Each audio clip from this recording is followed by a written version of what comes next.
आपका भला हो जाएगा, वहां जाओ भला हो जाएगा, वहां आपके दुख कट जाएंगे। हम वो बल्ब के चानने में जाकर के बैठ के महसूस करेंगे हमारा दुख कट रहा है। जैसे गांधी जी ने बताया कि जहाँ महिलाएं जाती है अपने परिवार के सुख के लिए, लेकिन वहां से सुख प्राप्त नहीं होता। कुछ नशेड़ी पति होते हैं, उनको साथ लेकर जाती है, वहां शराब छुड़ा देते हैं। वो जाती है वहां धोख लगवा ले, उनकी शराब छोड़ देगा। लेकिन ऐसे ऐसे निकले पति भी हैं जो कितनी जगह धोख लगाने के बाद भी वो नहीं छोड़ते, वो हार मान के बैठ कहती है मेरे भगवान देवता कोई काम नहीं आता। इसलिए खुद में प्रकाश होगा, मन को समझाएंगे और मन को काबू कर लेंगे, उस दिन कहीं जाने की आवश्यकता नहीं है। हमारा घर अच्छा सुंदर और शांति वातावरण हमारे घर में ही बनेगी, दूसरी जगह नहीं बनेगी। क्योंकि हम ब्रह्म में रहते हैं, एक आस्था का केंद्र हमारे घर में नहीं होता। कोई तो कहता है मैं इस चीज को मानूंगा, उधर जाता हूँ। पिता कहता है मैं इस चीज को मानता हूँ, माता कहती है मैं किसी और चीज को मानती हूँ। तो उनका रास्ता भी अलग अलग हुई है। लेकिन बुद्ध ने कहा है जिस घर की एक व्यवस्था है और एक मुखिया है, उस घर की व्यवस्था अच्छी है।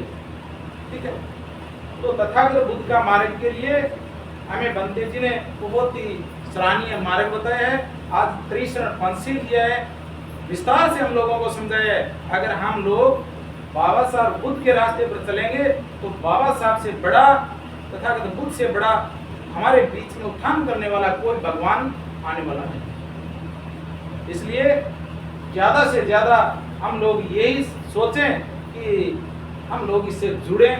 और जैसे अभी छोटा सा प्रश्न आया, कुछ साथियों ने बोला कि यहाँ कोई पीने वाला तो आया ही नहीं।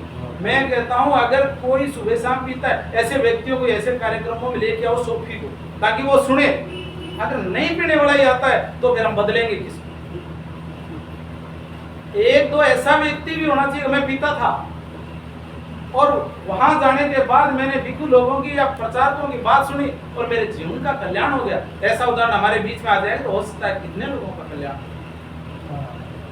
ये भी हमारी विशेषता होनी चाहिए। क्या कभी कभार पीता है या वो हमेशा पीता है? जिस समय सोपी है उस समय लेके आ जाओ, हाँ भी बैठ हमारे साथ चल। वहाँ क्या होता है हमने क्लासों में देखा है, भिक्षु लोगों के शरणों में जो लोग गए जो हमेशा शराब पीते थे, उनकी बहन बेटियां जीवन संगिनी परेशान थी, लेकिन प्रशिक्षण में जाके आया 10 दिन वहाँ भिक्षु लोगों का वो सानिध्य लिया और शराब छोड़ करके वो अपना जीवन का कल्याण करें।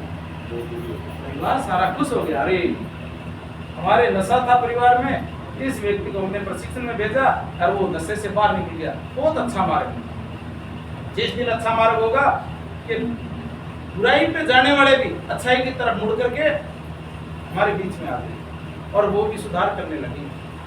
तो हम लोग ये चाहते हैं कि जो बुरे रास्ते पर जा रहे हैं वो अज्ञानता में है, उसको पता नहीं है कि मैं कहाँ जा रहा हूँ। और हो सकता है उन लोगों को भी हमारे संपर्क में आने से, हमारे साथ आने से, श्रद्धेय भिक्षु लोगों की, प्रचारक लोगों की बात सुनने से उनका भी माइंड सही हो जाए।